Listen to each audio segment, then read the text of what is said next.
Misteri Rumah Hantu Darmo. Rumah itu dulunya milik keluarga Darmo yang terkenal kaya raya dan berkuasa. Namun, kekayaan dan kekuasaan mereka diduga berasal dari pesugihan, yaitu perjanjian dengan makhluk halus untuk mendapatkan harta benda dengan imbalan nyawa manusia. Assalamualaikum warahmatullahi wabarakatuh.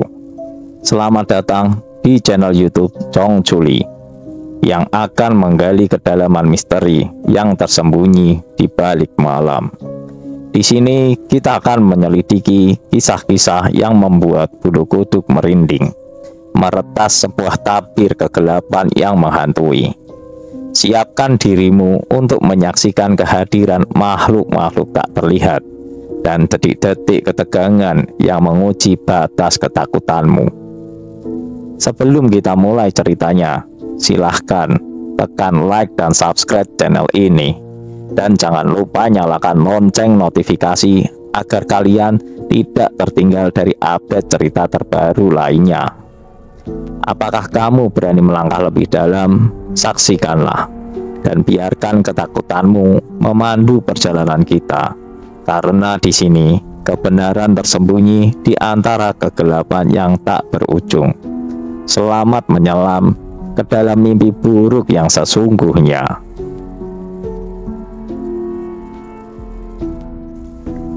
Kisah misteri Rumah Hantu Darmo. Rumah itu sudah lama kosong. Tidak ada yang berani mendekatinya, apalagi masuk ke dalamnya. Rumah itu terletak di Jalan Puncak Permai 2 nomor 26 Surabaya.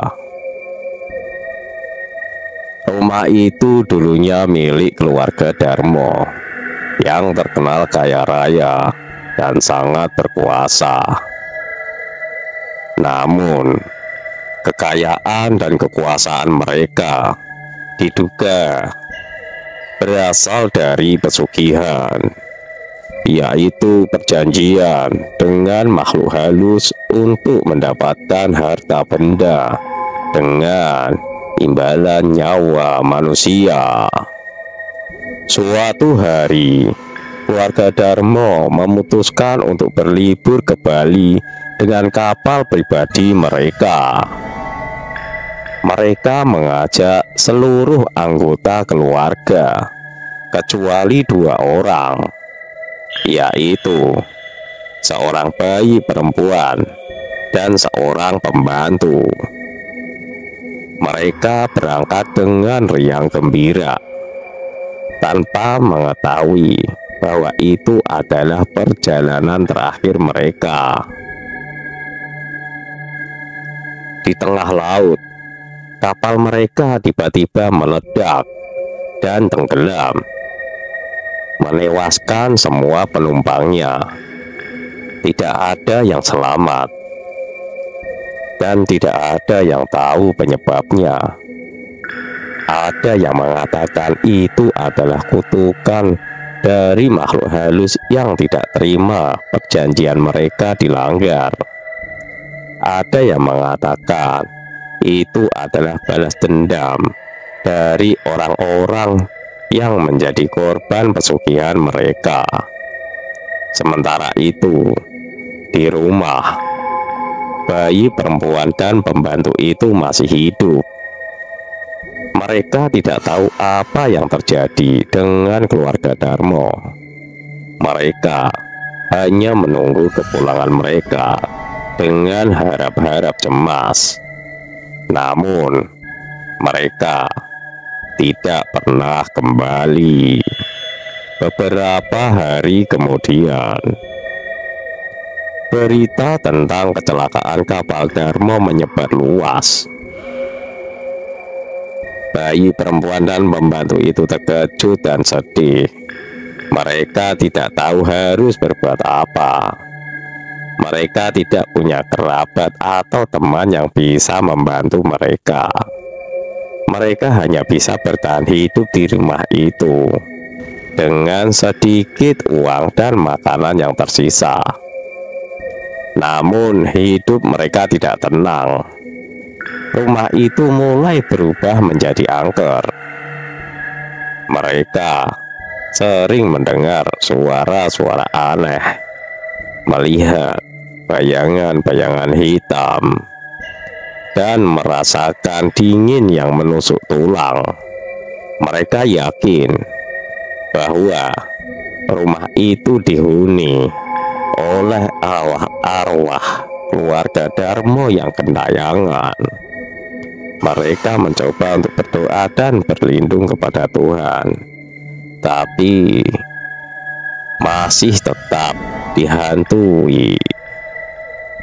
Mereka terperangkap di dalam rumah itu tanpa bisa keluar atau meminta tolong. Suatu malam, ketika bayi perempuan dan pembantu itu sedang tidur di kamar, mereka terbangun oleh suara dentuman keras. Mereka melihat pintu kamar. Pintu kamar mereka terbuka dengan paksa dan masuklah sekelompok orang bersenjata.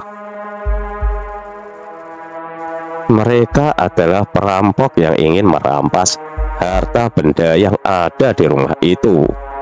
Mereka tidak peduli dengan kisah angker yang beredar tentang rumah itu. Mereka hanya ingin cepat kaya dengan cara mudah. Mereka menyerbu ke dalam rumah, mencari barang-barang berharga yang bisa mereka bawa. Mereka tidak menemukan banyak, karena sebagian besar harta benda keluarga Darmo sudah dibawa ke kapal. Mereka hanya menemukan beberapa perhiasan, uang, dan barang elektronik. Mereka tidak puas dengan hasil jarahan mereka. Mereka marah dan kecewa. Mereka melampiaskan kemarahan mereka dengan menghancurkan barang-barang yang ada di rumah itu. Mereka juga menemukan bayi perempuan dan pembantu itu di kamar. Mereka tidak tahu siapa mereka dan tidak peduli. Mereka menganggap mereka sebagai penghalang dan saksi. Maka para perampok itu menyerang mereka dengan kejam tanpa ampun. Para perampok membunuh mereka dengan sadis tanpa belas kasihan. Setelah selesai membunuh, mereka bergegas keluar dari rumah itu, membawa barang-barang jarahan mereka. Para perampok tidak tahu bahwa mereka telah membangunkan hantu penunggu rumah yang sangat marah. Arwah-arwah keluarga Darmo tidak terima rumah mereka dirusak dan dijarah oleh orang-orang asing. Mereka juga tidak terima bayi perempuan dan pembantu itu dibunuh dengan keji. Mereka secara tidak langsung telah mendapatkan kutukan yang mengerikan dari rumah itu. Mereka mengalami nasib yang sama dengan keluarga Darmo, yaitu mati tenggelam di tengah laut. Keesokan harinya, berita tentang perampokan dan pembunuhan di rumah hantu Darmo menyebar luas. Polisi datang untuk menyelidiki kasus itu. Mereka menemukan mayat bayi perempuan dan pembantu itu di kamar dengan penuh luka-luka yang mengerikan. Mereka juga menemukan bekas-bekas kekerasan dan perusakan di rumah itu. Mereka mencoba untuk mengidentifikasi pelaku dan motifnya, tapi tidak ada petunjuk yang jelas. Para polisi hanya mendapat informasi bahwa ada sekelompok orang yang terlihat masuk ke rumah itu pada malam kejadian dan keluar dengan membawa barang-barang. Mereka mencari tahu siapa orang-orang itu dan di mana mereka sekarang. Akhirnya mereka mendapat kabar bahwa orang-orang itu adalah sekelompok perampok yang sering beraksi di kawasan Surabaya. Mereka mendapat informasi bahwa para perampok berencana untuk melarikan diri ke Bali dengan kapal. Polisi segera mengejar mereka dan menemukan kapal yang mereka tumpangi. Mereka berusaha untuk menangkap perampok, tapi terlambat. Kapal itu sudah berangkat dan sudah jauh dari pantai. Para polisi hanya bisa mengikuti perampok dari jauh dengan harapan bisa menangkap mereka di Bali. Namun para perampok tidak pernah sampai di Bali. Di tengah laut, kapal mereka tiba-tiba meledak dan tenggelam, menewaskan semua penumpangnya. Tidak ada yang selamat satu orang pun. Tidak ada yang tahu penyebabnya. Ada yang mengatakan itu adalah kecelakaan. Ada yang mengatakan itu adalah balasan dendam dari arwah-arwah keluarga Darmo. Ada juga yang mengatakan itu adalah kutukan dari rumah hantu Darmo. Akhirnya rumah itu sampai sekarang kosong. Tidak ada yang berani mendekatinya, apalagi masuk ke dalamnya. Rumah itu menjadi tempat yang angker dan misterius. Namun ada satu orang yang masih peduli dengan rumah itu. Dia adalah seorang wanita muda yang selalu datang ke rumah itu setiap malam Jumat Kliwon. Dia tidak pernah turun dari mobilnya.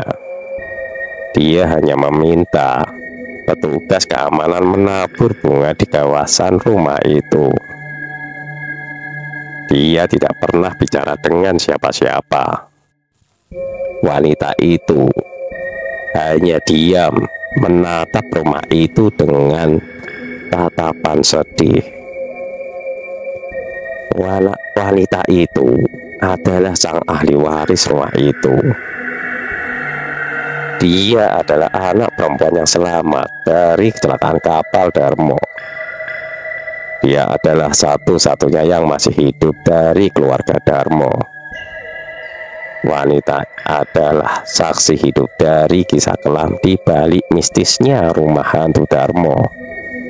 Namun, tidak ada yang mengetahui secara pasti apakah wanita itu sang ahli waris rumah hantu itu. Hingga kini, wanita itu masih menjadi misteri.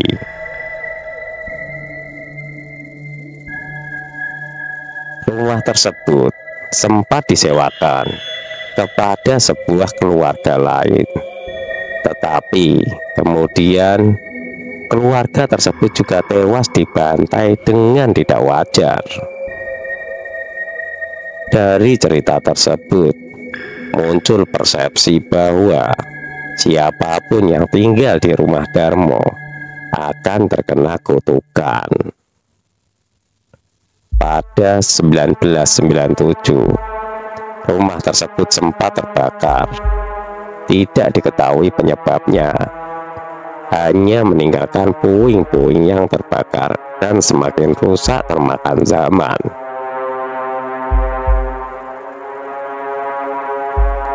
Banyak kejadian aneh menimpa orang yang melintas di depan rumah itu. Mulai dari sopir angkutan yang pernah merasa seperti dipanggil saat melintas di rumah kosong itu pada malam hari. Tidak hanya itu, menurut keamanan setempat, penjual nasi goreng juga pernah mengalami hal yang sama. Saat itu, pos satpam masih berada persis di samping rumah itu. Saya sedang jaga waktu itu. Saya bingung. Penjual nasi itu tiba-tiba berhenti dan mulai menggoreng di wajannya. Setelah berapa lama dia mengantarkan nasi ke rumah tersebut. Setelah naik 2 anak tangga di depan rumah, dia sadar dan langsung lari. Katanya tukang nasi goreng baru sadar kalau rumah itu kosong. Dia bercerita, katanya dipesan 7 piring sama perempuan yang di rumah itu. Hingga kini rumah hantu Darmo tetap menjadi misteri.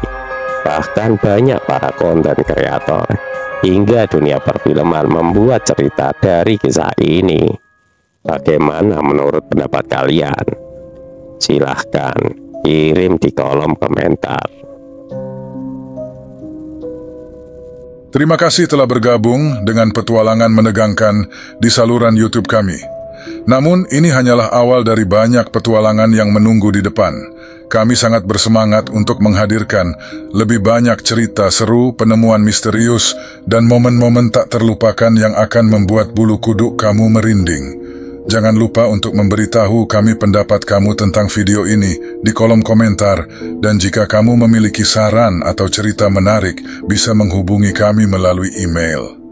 Dan jangan lupa untuk subscribe dan nyalakan lonceng notifikasi, agar kamu tidak ketinggalan setiap video seru dan menegangkan berikutnya. Bersiaplah untuk terus terlibat dalam petualangan horor yang tidak terlupakan di saluran ini. Sampai jumpa di video berikutnya. Tetap waspada karena dunia misteri selalu penuh dengan kejutan yang menanti. Selamat malam dan hati-hati. Jangan pernah berjalan sendirian di malam hari. Siapa tahu ada yang mengikutimu dari belakang.